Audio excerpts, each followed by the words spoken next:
Hey guys, so in this video I wanted to make a quick review of Viofo A129 Pro Duo, a 4K dashcam that I have been using for over 1 year now.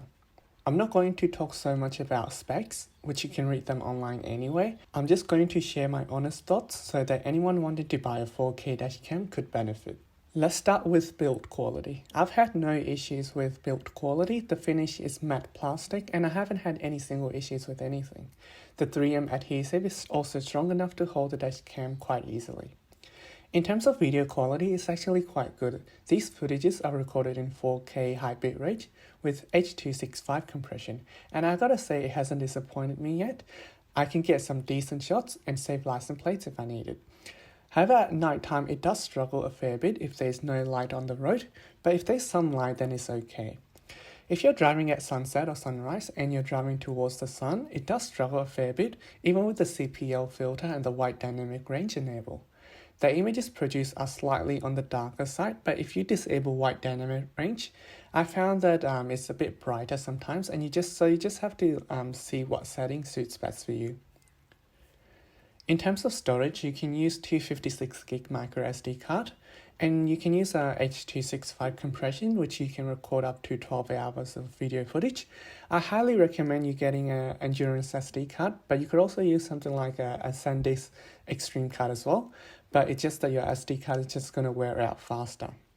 One more note on the storage though, I've heard that people have tried using 512GB storage card and it has worked for them.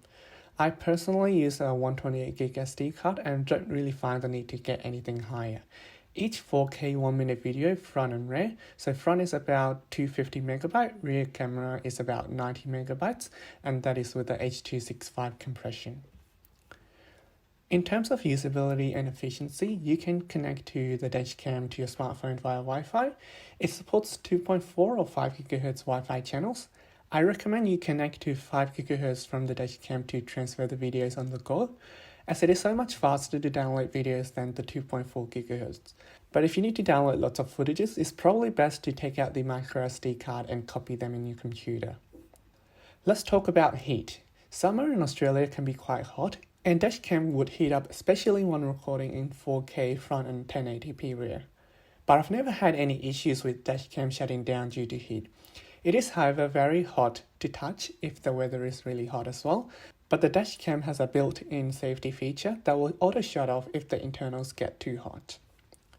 Alright, let's move on to the parking mode. Now I've tried using a few different HK3 hardwire kit from Viofo and they're all terrible. The voltage or the current regulation is just not good. I've done a lot of research on this and I found that the majority of the HK3 hardwire kit, it doesn't work all the time. Voltage will jump up and down and cause the dashcam to restart every 1 or 2 minutes, sometimes randomly, and sometimes when you turn on the car engine, the dashcam won't start at all. And you have to manually click any button on the dashcam to power on the dashcam, which is frustrating and unreliable. And it's not just me, I've had a look at Viofo product forum and I've found that a lot of the users have difficulty with hardwire kit and the parking mode as well. And when it was working, it would record some events or motion footages that are useless, and those footages will be locked and it will not be overwritten, and you have to manually either format the card or delete those footages individually. And the parking motion feature, if you live in a busy area, it's just not going to work the way you want it to. Anyway, since then, I've been using the USB cable that's included with the dashcam for the driving mode, and it works just fine. I've never had any random restart or anything like that.